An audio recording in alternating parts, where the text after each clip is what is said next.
Class 3। आज हम अपने रिवीजन क्लास में आदर्श परिवार इस पाठ का रिवीजन करेंगे, इस पाठ को दोहराएंगे। बच्चों, पहले हम लोग परिवार के विषय में जान लेते हैं। देखो, परिवार दो तरीके के होते हैं। एक होता है संयुक्त परिवार और एक होता है एकल परिवार। संयुक्त परिवार, जिसको इंग्लिश में जॉइंट फैमिली कहते हैं, और एकल परिवार, जिसको इंग्लिश में न्यूक्लियर फैमिली कहते हैं। अब दोनों में अंतर क्या है? संयुक्त परिवार में हमारे उस एक परिवार में या उस एक घर में बहुत सारे लोग रहते हैं। हमारे माता पिता के अलावा उसमें हमारे दादा दादी रहते हैं, हमारे चाचा चाची रहते हैं, हो सकता है एक से अधिक चाचा चाची हों। तो ये सब लोग मिलके और बहुत सारे बच्चे, भाई बहन हमारे, ये सब मिलकर के एक परिवार में रहते हैं। तो इसे बोलते हैं हम संयुक्त परिवार, ठीक है। और एकल परिवार क्या होता है? जिस घर में या जिस परिवार में सिर्फ हम, मतलब मैं या आप और आपके माता पिता रहते हैं, ठीक है। जिस परिवार में आप और आपके माता पिता रहते हैं उसको हम एकल परिवार कहते हैं, ठीक है। ये हो गया दो अलग अलग तरह के परिवार। अब हमारे इस आदर्श परिवार पाठ में संयुक्त परिवार के बारे में लिखा गया है, ठीक है। संयुक्त परिवार में रहने के क्या फ़ायदे हैं, वो सारी बातें लिखी हुई हैं। परिवार दोनों ही अच्छे होते हैं बच्चों, चाहे आपका छोटा परिवार हो या बड़ा परिवार हो। सबसे बड़ी बात और ज़रूरी बात यह है कि हम सब आपस में मिल के रहें, प्यार से रहें, लड़ाई झगड़ा ना करें, चाहे वो छोटा परिवार हो या बड़ा परिवार हो। हमारे इस पाठ में हम संयुक्त परिवार के बारे में बात करेंगे, यानी बड़े परिवार में जहाँ ज़्यादा लोग रहते हैं, ठीक है। तो ये जो चित्र में परिवार आपको दिखाया है, ये गौरव का परिवार है। जैसे आपका परिवार होता है, आपके दोस्त का परिवार होता है, मेरा परिवार है, वैसे ही इस चित्र में ये किसका परिवार है? गौरव का परिवार है, ठीक है। तो हम लोग पढ़ लेते हैं कि गौरव के परिवार के बारे में क्या क्या बातें लिखी हैं, उनमें कौन कौन रहता है और उसको क्यों आदर्श परिवार कहा गया है। गौरव का परिवार एक आदर्श परिवार है। यह एक संयुक्त परिवार है। इसमें गौरव के माता पिता, छोटी बहन, दादा दादी, चाचा चाची व उनके 2 बच्चे हैं। मतलब कितने सारे लोग हो गए, गिन लो बच्चों। माता पिता, छोटी बहनें, एक छोटा सा भाई है, चाचा चाची, दादा दादी और गौरव। कुल 10 लोग हो गए गौरव के परिवार में। मतलब ये एक संयुक्त परिवार हुआ, एक बड़ा परिवार हुआ। अब गौरव के पिताजी इंजीनियर हैं और वो अपना काम पूरी ईमानदारी से करते हैं, ठीक है। ईमानदारी से काम करना मतलब किसी की बेईमानी नहीं करना, कोई भी अपने काम में चीटिंग नहीं करना, ठीक है। अपना काम अच्छे से करना, उसको ईमानदारी से करना कहते हैं। उसके दादाजी और चाचा जी का अपना व्यवसाय है। व्यवसाय मतलब बिजनेस है। वो उसके दादा और चाचा बिजनेसमैन हैं। सभी सदस्य मिलजुल कर रहते हैं। आगे, गौरव की माँ का स्वभाव बहुत अच्छा है। उसके परिवार में सब सदस्य प्रेम से रहते हैं। देखो बच्चों, आदर्श परिवार के लिए यही सारी चीज़ें ज़रूरी है कि लोग आपस में प्यार से रहें, अच्छे से बात करें, लड़ाई झगड़ा ना करें। तो चाहे छोटा परिवार हो या बड़ा परिवार हो, उसमें उसको आदर्श परिवार बोला जा सकता है। आगे क्या है? बच्चों को भी अच्छी शिक्षा प्राप्त होती है, अतः उनका कभी लड़ाई झगड़ा नहीं होता। संध्या समय गौरव और उसके भाई बहन दादाजी के साथ उद्यान में खेलने जाते हैं, ठीक है। संध्या मतलब शाम को, और उद्यान मतलब बाग में, बगीचे में। उद्यान को मतलब बाग बगीचा भी बोल सकते हैं। प्रातःकाल दादाजी सब बच्चों को सैर के लिए भी लेके जाते हैं, मतलब संध्या के समय, संध्या मतलब शाम के समय, शाम के समय बच्चे खेलने जाते हैं उद्यान में यानी बाग में, और सुबह के टाइम में, प्रातःकाल मतलब सुबह का समय, प्रातःकाल बच्चे कहाँ जाते हैं, सैर पे जाते हैं। गौरव की दादी जी, चाची जी और माता जी रसोई घर का कार्य करती हैं, मतलब तीनों माँ, चाची और दादी मिलकर के रसोई का काम करती हैं। वो सब मिलकर स्वादिष्ट और पौष्टिक भोजन बनाते हैं। स्वादिष्ट और पौष्टिक का अर्थ मैंने आपको बताया था। स्वादिष्ट मतलब जो चीज़ खाने में टेस्टी लगती है, बहुत अच्छा बना है, उसको बोलते हैं स्वादिष्ट। और पौष्टिक मतलब जिस खाने को खाने से हमें ताकत मिलती है, उसको पौष्टिक बोलते हैं। तो जो गौरव के घर में खाना बनता था वो स्वादिष्ट भी होता था और पौष्टिक भी होता था। उसके बाद फिर सब मिलकर घर की सफाई करते हैं। सभी बच्चों की पढ़ाई का पूरा ध्यान रखा जाता है। पूरा दिन खुशी से बीत जाता है। रात को भोजन करने के पश्चात दादाजी और दादी जी सब बच्चों को अच्छी शिक्षाप्रद कहानियाँ सुनाते हैं। शिक्षाप्रद कहानियाँ मतलब जिनको सुन के, जिनको पढ़ के हमें कुछ अच्छा सीखने को मिलता है, उन्हें शिक्षाप्रद कहानियाँ बोलते हैं। और दादी जी उन्हें अपने जीवन के ऐसे किस्से सुनाती हैं कि सब सुनते सुनते हंसी से लोटपोट हो जाते हैं। मतलब इतनी मज़ेदार बातें दादी जी बताती हैं कि सारे बच्चे सुन के खूब हंसते हैं। हंसी से लोटपोट हो जाना मतलब खूब हंसना, तब हंसते हंसते एकदम गिरे जा रहे, इतना हंस रहे। तो देखो बच्चों, यहाँ पे आपको गौरव के परिवार की सारी अच्छी बातें बताई गई। यहाँ पे आगे भी है कि गौरव के परिवार वाले त्योहारों पर अपने सगे संबंधियों से मिलने जाते हैं, यानी रिश्तेदारों से मिलने जाते हैं। और गौरव का परिवार बहुत भाग्यशाली है, क्योंकि परिवार के सभी सदस्य एक दूसरे का आदर करते हैं और आपस में प्रेम पूर्वक मिलजुल कर रहते हैं। तो आदर्श परिवार क्यों कहा गया गौरव के परिवार को? क्योंकि वहाँ पे जो जितने भी लोग हैं वो एक दूसरे का आदर करते हैं, सम्मान करते हैं, यानी अच्छे से बात करते हैं, लड़ाई झगड़ा नहीं करते हैं और प्यार से रहते हैं। यही सारी 2-3 चीज़ें हैं जो परिवार को एक आदर्श परिवार बनाती हैं। अगर हम हर समय अपने घर के लोगों से लड़ते रहें, ख़राब ढंग से बात करें, तो उसको आदर्श परिवार नहीं कहा जाएगा। तब ये नहीं होगा कि मेरा परिवार एक आदर्श परिवार है।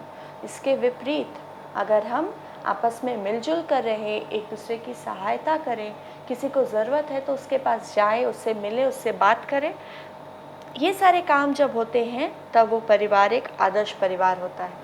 ठीक है। और इस परिवार में जब बच्चे धीरे धीरे बड़े होते हैं तो वो भी वही देखते हैं, वही सीखते हैं और वैसे ही बनते हैं। ठीक है। तो इसीलिए गौरव के परिवार को आदर्श परिवार कहा गया।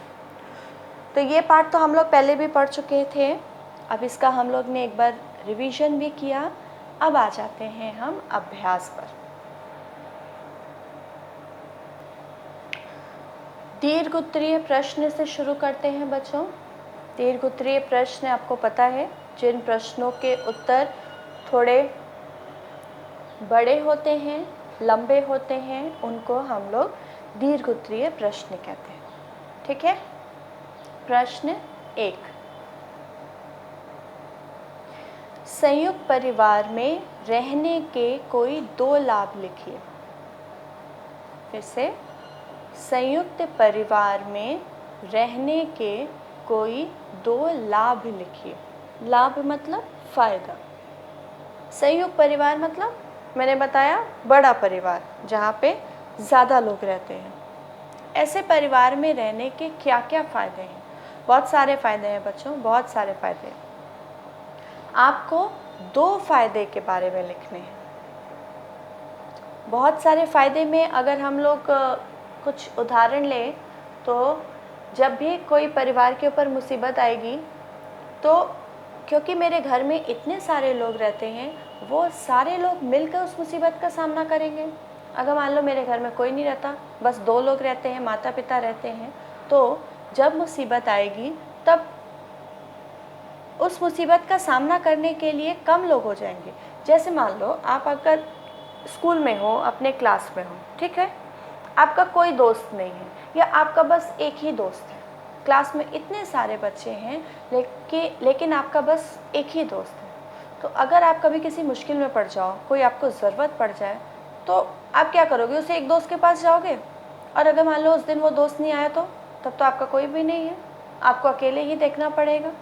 लेकिन अगर पूरा क्लास ही आपका दोस्त है, तो पूरा क्लास में इतने बच्चे हैं, वो सारे बच्चे आपके दोस्त हैं, और तब अगर आपके ऊपर मुसीबत आएगी तो तब तो इतने लोग हैं, सब लोग खड़े हो जाएंगे आपके पास। आप पेंसिल नहीं लाए, मान लो मुसीबत क्या है, हम पेंसिल लेके नहीं आए, भूल गए, पेंसिल बॉक्स लाना भूल गए, ऐसा आप लोग करते हो। अब आपका एक दोस्त है, तो आपका वो दोस्त मान लो वो छुट्टी पे है, उस दिन वो स्कूल नहीं आया, तब आप मुश्किल में हो। या अगर वो स्कूल आया भी और उसके पास एक ही पेंसिल है, तो वो आपकी मदद नहीं कर पाएगा। लेकिन अगर आपका पूरा क्लास ही दोस्त है, तो आपको एक पेंसिल चाहिए लिखने के लिए, और आपके पास कितनी पेंसिल हो जाएगी, है ना? तो यही फ़र्क है। संयुक्त परिवार में भी इसी तरीके के बहुत सारे फ़ायदे हैं, उसको सोचिए और कोई 2 फ़ायदों के बारे में लिखिए, ठीक है? और अपना उत्तर एकदम सही तरीके से बनाइएगा। उत्तर बनाते समय आप कैसे लिखेंगे? संयुक्त परिवार में रहने के निम्नलिखित शब्द पहले पढ़ चुके हैं, 2 लाभ हैं, ठीक है? संयुक्त परिवार में रहने के निम्नलिखित 2 लाभ हैं। निम्नलिखित मतलब नीचे जो मैंने लिखा है, ठीक है? तो उसके बाद आप नीचे क्या लिखोगे? 1 नंबर और 2 नंबर डाल के 2 लाभ लिखोगे। अब बढ़ते हैं प्रश्न 2 की ओर। गौरव के परिवार को भाग्यशाली क्यों कहा गया है? फिर से, गौरव के परिवार को भाग्यशाली क्यों कहा गया है? बस इसका उत्तर आप ढूंढ करके सोच करके लिखिए कि गौरव के परिवार की कितनी सारी अच्छी अच्छी बातें बताई गई थी, जिन वजहों से उसे भाग्यशाली कहा गया था। तो उन्हीं बातों को मिला करके अपना उत्तर बनाइए। प्रश्न 3, आप अपने परिवार के विषय में कोई 7 वाक्य लिखिए। 7 आप अपने परिवार के विषय में कोई 7 वाक्य लिखिए। अब बच्चों, अब अभी हम लोग ने गौरव के परिवार के बारे में इतनी सारी बातें पढ़ी, आपको अब अपने परिवार के बारे में कोई 7 वाक्य लिखना है।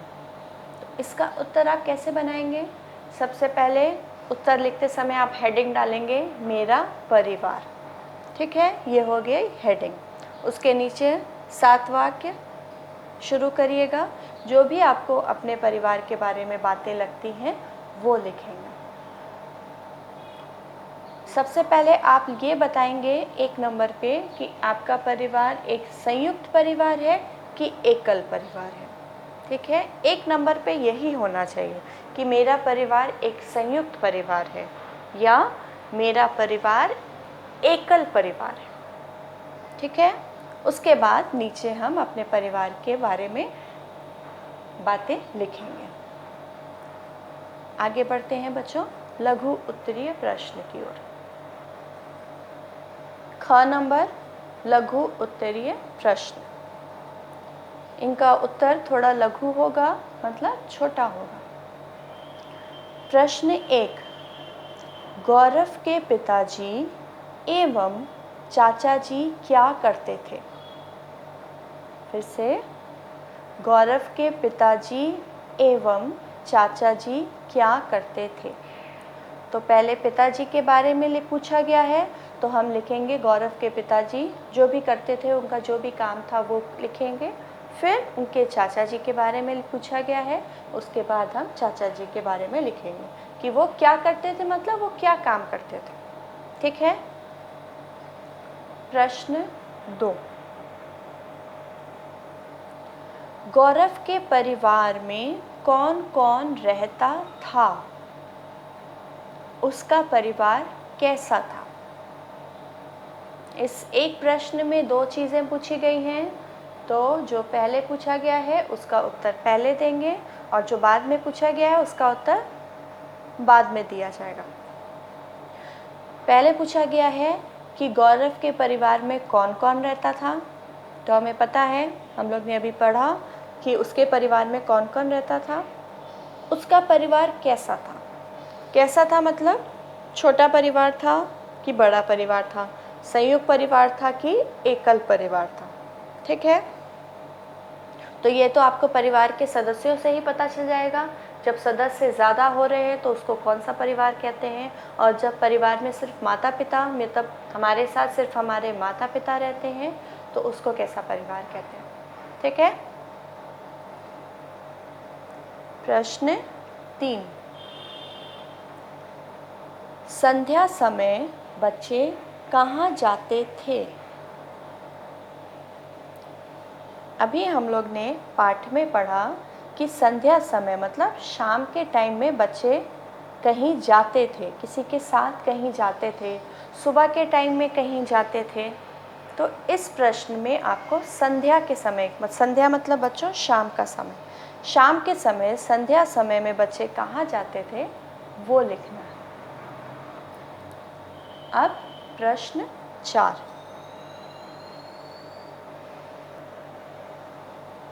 बच्चों आप कैसा परिवार पसंद करते हैं, छोटा परिवार या संयुक्त परिवार? क्यों? फिर दो चीज़ पूछी गई है बच्चों, ध्यान रखना। बच्चों आप कैसा परिवार पसंद करते हैं, छोटा परिवार या संयुक्त परिवार? क्यों? देखो, जैसा मैंने आपको पाठ के शुरू में ही बताया कि परिवार दोनों ही अच्छे होते हैं, चाहे वो छोटा हो या बड़ा हो, दोनों के अपने अपने फ़ायदे हैं, दोनों के ही अपने अपने कुछ नुकसान भी हैं। ठीक है, कोई भी चीज़ दुनिया में सिर्फ अच्छी नहीं होती या सिर्फ बुरी नहीं होती, अच्छाई और बुराई दोनों ही होती है। ठीक है, यहाँ पे आपसे पूछा गया है कि आपको क्या पसंद है। आपको छोटा परिवार अच्छा लगता है जहाँ पे कम सदस्य रहते हैं, उसके भी अपने फ़ायदे हैं, या आपको बड़ा परिवार अच्छा लगता है जहाँ ज़्यादा सदस्य लगते हैं। ठीक है, और क्यों लगता है? अगर आप लिखते हो कि मुझे छोटा परिवार पसंद है, छोटा परिवार मतलब एकल परिवार, मैंने बताया इसको एकल परिवार भी कहते हैं।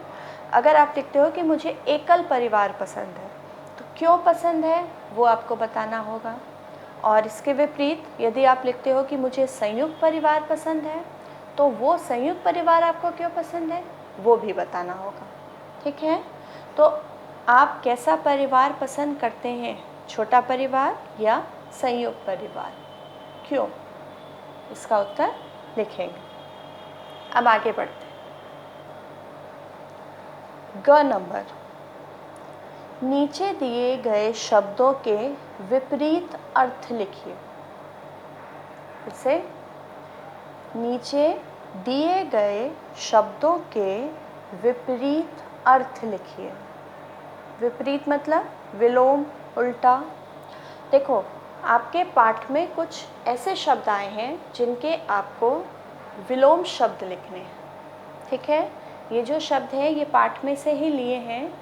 इन शब्दों के आपको विलोम शब्द लिख करके बताने हैं। 4 शब्द हैं बच्चों।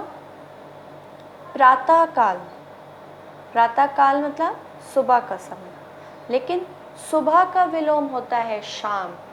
प्रातःकाल का विलोम क्या होगा ये आपको लिखना है। ठीक है, प्रेम, प्रेम, प्रेम मतलब किसी को प्यार करना। फिर आदर, आदर, आदर मतलब किसी का सम्मान करना, किसी को रिस्पेक्ट करना। और फिर ईमानदारी, ईमानदारी।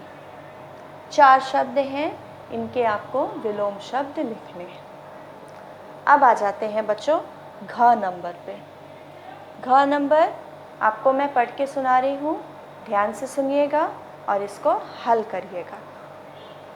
सही अर्थ पर सही का चिन्ह लगाइए। सही अर्थ पर सही का चिन्ह लगाइए। पहला, गौरव का परिवार डैश परिवार है। संयुक्त, एकल। दूसरा, सब सदस्य डैश से रहते हैं। घृणा, प्रेम।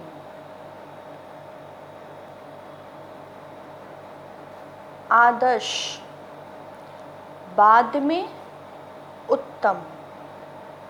बाद में, उत्तम।